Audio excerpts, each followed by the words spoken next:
Let's begin. आज के analysis में हम गोल्ड, बिटकॉइन, जीबीपी, यूएसडी और ऑयल को देखते हैं। आज as you know that geopolitical जो माहौल है वो बहुत ज़्यादा गर्म हो चुकी है। तो इस सिचुएशन में बीइंग अ गोल्ड ट्रेडर जो चीज़ें हम ट्रेड करें, ऑयल को हमने इसलिए शामिल किया क्योंकि ऑयल एक और टॉपिक बन गया है आफ्टर जो सिचुएशन डेवलप हो रही है मिडल ईस्ट में। तो ऑयल में काफ़ी अट्रैक्शन आई हुई है। ऑयल को तो खैर हमने जो ये बयानात आए थे हमले से पहले तब हमने बाय करना स्टार्ट कर दिया था अबाउट 68 से। तो अच्छी होल्डिंग हमारी ऑयल में इस वक्त है, हमारी जितनी कम्युनिटीज़ है उसमें है। सो गोल्ड में भी हमने बाइंग की कॉल दी थी बिफोर, जब ये बातें हो रही थी इसराइल की तरफ से कि ईरान पर हमला किया जाएगा, क्योंकि बीइंग गोल्ड जो है एक सेफ हेवन अफील है गोल्ड में। और ऑयल की जो एक सप्लाई चेन है वो डिस्टर्ब होने जा रहा है मिडल ईस्ट की टेंशन की वजह से। तो दोनों में जो सब सप्लाई डिस्टर्ब होती है तो जाहिर सी बात है प्राइस ऊपर जाते हैं, और जो सेफ हेवन अपील है गोल्ड को वो अट्रैक्ट करेगा। और दूसरी बात, गोल्ड का जो अपना एक लास्ट मंथ का लेवल था वो भी हमारे पास अटैच हो चुका है। अब गोल्ड में नेक्स्ट सिचुएशन क्या है, कहाँ से हमने गोल्ड को बाय करना है। अगर होल्ड किया हुआ है तो हमने कहा, क्योंकि हमारी जो कम्युनिटी है, हमारी कम्युनिटी ने यहाँ से होल्ड की हुई है, अभी तक भी मेरी खुद की होल्डिंग पड़ी हुई है गोल्ड में। लेकिन अब सिचुएशन ये है कि कमिंग वीक में मंडे से हम कहाँ पे गोल्ड में बाय देखेंगे, कहाँ पे हम सेल देखेंगे। खैर सेल तो अभी हमने नहीं देखना है, हम सेल किसी हिसाब से रिकमेंड नहीं करेंगे। लेकिन बाय की सिचुएशन क्या रहेगी, देखिए बाय का जो पहला पोजीशन है यहाँ से गोल्ड में हमें बहुत ज़्यादा जो है लिक्विडिटी नज़र नहीं आ रही है। ठीक है, अब जो बायर हैं उनको लिक्विडिटी चाहिए। अब बायर्स को यहाँ पे लिक्विडिटी नहीं मिल रही है क्योंकि सब ने बाय करके होल्ड किया हुआ है। जो बड़ा फेलियर है उसको यहाँ पर बाय की कॉन्ट्रैक्ट नहीं मिल रहा है।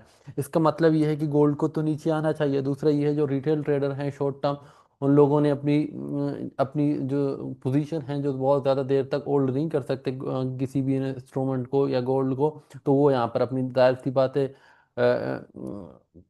वो यहाँ पर जाहिर सी बात है अपनी जो लिक्विडेशन है वो कर लेंगे। अब गोल्ड का सिचुएशन ये, गोल्ड का एक तो जोन हमारे पास ये है।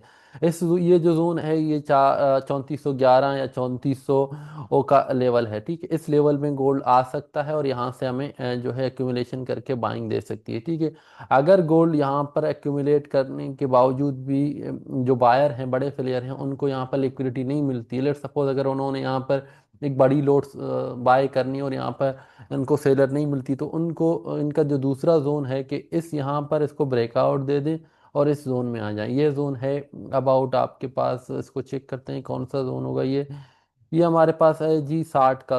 ये 3372 से लेकर 3300, जो 60 का जोन है ये इम्पोर्टेंट है। 3372 से 3360 की जोन में अगर गोल्ड आए तो यहाँ से फिर हम लोग देखेंगे वॉल्यूम बेस पर। आपने यहाँ पर भी ब्रेकआउट वगैरह देखना है तो यहाँ से आपने बाय करनी है। तो आपको जो टारगेट होगा नेक्स्ट का वो 3500 का होगा गोल्ड का। अब जो नेक्स्ट टारगेट है हमारा 3500 का टारगेट है। ठीक है, अब ये है कि अगर गोल्ड इसको भी ब्रेक करती है तो फिर हम शॉर्ट साइड पे देखेंगे गोल्ड को। लेकिन अभी तक जो फंडामेंटल्स हैं, जो पॉलिटिकल सिचुएशन है दुनिया की, वो इसको सपोर्ट नहीं कर रहे हैं। इसीलिए हम अपनी जो बायस है नेक्स्ट वीक की उसको बुलिश बायस रखेंगे, बेरिश नहीं। जैसे ही सिचुएशन चेंज होंगे तो उसी हिसाब से हमारा बायसनेस भी चेंज हो जाएगा। लेकिन फिलहाल अभी तक हमारा गोल्ड के हवाले से जो बायसनेस है वो बुलिश की है। और ये जो दो एरियाज हैं जहाँ से आपने बाय करना है, एक 3411 से लेकर 3400 तक का लेवल है। दूसरा आपका लेवल है 3472 से सॉरी 3372 से लेकर 3360 का एरिया। इस एरिया से हम लोग बाय करके इसको होल्ड करेंगे 3500 तक की लेवल के। होल्ड करने का मतलब ये है कि जब गोल्ड यहाँ पर आएगा तो जाहिर सी बात है हम अपनी जो है कुछ जो पोजीशन है उनको लिक्विडेट करेंगे। जाहिर सी बात है profit taking as a day trader या के शॉर्ट टर्म ट्रेडर हम करते रहेंगे। लेकिन हमारा जो कुछ ना कुछ अपनी ट्रेड को हम 3400 या 3700 की लेवल तक के लिए होल्ड कर, मेरी कुछ बाइंग की है बहुत नीचे से जिनका मेरा टारगेट है 3700 तक के लेवल तक मैं उनको होल्ड करूंगा। अब let's go to BTC. BTC में क्या सिचुएशन है देखेंगे। बीटीसी की बात करूं तो बीटीसी में जब ये सिचुएशन आया था तो हमने यहाँ से बाइंग दी थी ये वाली लेवल से। अब ये कौन से लेवल हैं कहाँ से, अब इस दफ़ा आप जीबीपी को बाय करना चाहिए। अब जीबीपी जिस ले सॉरी बीटीसी जिस लेवल पर है तो बीटीसी को दोबारा बेस्ट बाइंग जोन है वो ये 1,03,000 डॉलर का लेवल, 1,03,000 डॉलर से लेकर ये 1,02,000 डॉलर की लेवल तक अगर आपको बीटीसी मिले तो अच्छी बाइंग जोन है।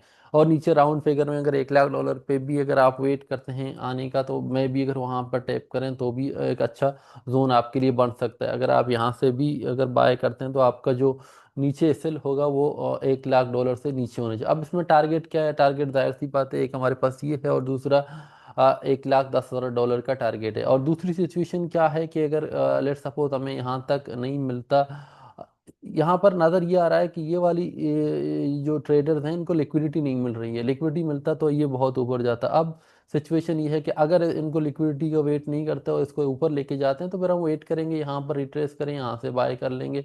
ये हमारा सेल जोन होगा। जाहिर सी बात है, ये वाला जो जोन है $1,06,000 पे हम बाय करेंगे, $1,05,000 के नीचे हमारा जो है सेल होगा। फिर हमारा टारगेट वही $1,08,000 और फिर $1,10,000 का टारगेट। इसमें भी बायस जो है बुलिश है, क्योंकि फंडामेंटल्स में ये आ रहा है कि इस वक्त एक्यूमुलेशन हो रही है बीटीसी में। इंस्टीट्यूशंस जितने भी हैं उनकी स्टांस बड़ी स्ट्रांग हैं अबाउट बीटीसी। तो बीटीसी में आपको पॉजिटिविटी नज़र आ रहा है। अब आते हैं जी ऑयल पे। अगर ऑयल की सिचुएशन देखें, ऑयल्स में दो तरह की सिचुएशन है। ऑयल में अगर H1 में आप देखें तो वैसे भी एक VSA के हिसाब से अच्छा सेटअप बना हुआ है। आप यहाँ से या इस एरिया से बाय कर सकते हैं। ये 72 से 71 का लेवल है। 72-71 डॉलर पे आप इसको बाय करके $80 या $100 तक भी इसको होल्ड कर सकते हैं, जिस तरह से मिडल ईस्ट में सिचुएशन डेवलप हो रहा है।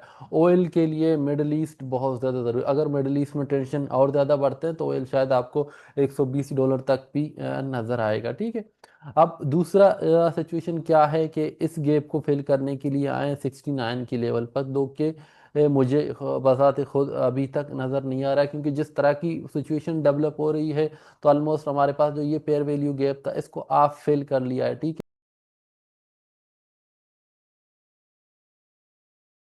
देखिए जीबीपी का अगर आप सिचुएशन देख लें, वैसी इसका जो ट्रेंड है वो बुलिश है। ठीक है। लेकिन यहाँ पर हमारे पास एक कोसो मोडो मॉडल जो हम कहते हैं वो बन गया है। ठीक है। तो इसका मतलब है इसने रिजेक्शन है। दूसरी जो सिचुएशन ये है कि फंडामेंटली जो यूके की सिचुएशन है वो उतनी अच्छी नहीं है। यूके की जीडीपी ग्रोथ भी बहुत नीचे आया है और इन्फ्लेशन में भी असरात नज़र आ रहे हैं। और फिर अगर ऑयल प्राइस बढ़ते हैं तो जाहिर सी बात है, ऑयल इंपोर्टिंग कंट्री है तो प्रेशर बढ़ेगा यूरोप पर। और यूरोप की प्रेशर आपकी उनको करेंसी पे नज़र आएगा। यूक्रेन की सिचुएशन हमने देखी थी कि पाउंड और यूरो बहुत नीचे आए थे, तो अब भी हम देख रहे हैं कि आपको जो पाउंड पर एक प्रेशर पड़ेगा। पाउंड पे क्या है, अगर पाउंड हमें इस एरिया में मिलता है, ये जो है 1.36 का ये एरिया है, अगर यहाँ से आपको मिलता है आप इसको शॉर्ट कर लेना। ठीक है। और आपका जो पहला टारगेट होगा वो ये एरिया होगा। ये हमारे पास प्राइस है 1.3500 का। यहाँ तक आप अपनी प्रॉपर टारगेट बुक कर सकते हैं और इसको मजीद होल्ड करके आप नीचे जो है बहुत ज़्यादा नीचे इसको ले जा सकते हैं। बहुत ज़्यादा नीचे का मेरा मतलब ये है कि अगर मैं डेली टाइम फ्रेम पे देखूँ तो डेली टाइम फ्रेम पर, अगर मंथली टाइम फ्रेम पर, सॉरी मैं एक चीज़ देख रहा था, मंथली टाइम फ्रेम पर हमारे पास बहुत ज़्यादा विंडो पड़ा हुआ है नीचे। ठीक है। मंथली टाइम फ्रेम पर अगर आप यहाँ से शॉर्ट करते हैं तो ऑलमोस्ट आपके पास जो टारगेट एरिया है वो ये यहाँ तक भी टारगेट आ सकती है। ठीक है। ये जो है 1.1300 तक का जो एरिया है यहाँ तक भी आ सकता है। ठीक है। तो ये आपके जो है नेक्स्ट टारगेट हो सकते हैं जहाँ पर आप इनको टारगेट करेंगे।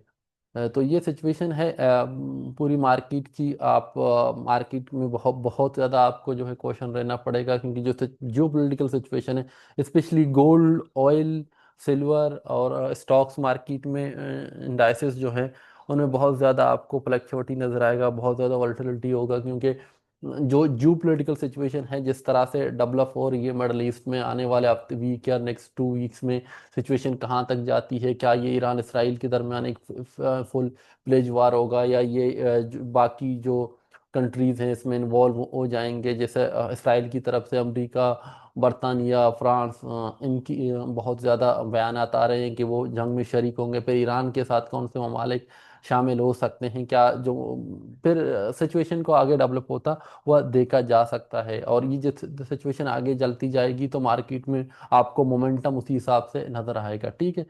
Thank you. अपना ख्याल रखिए, सब्सक्राइब करें, लाइक करें। और अगर आपने हमारा कोर्स करना है तो कोर्स 6 मंथ का मेंटोरशिप प्रोग्राम है, उसमें सब कुछ है।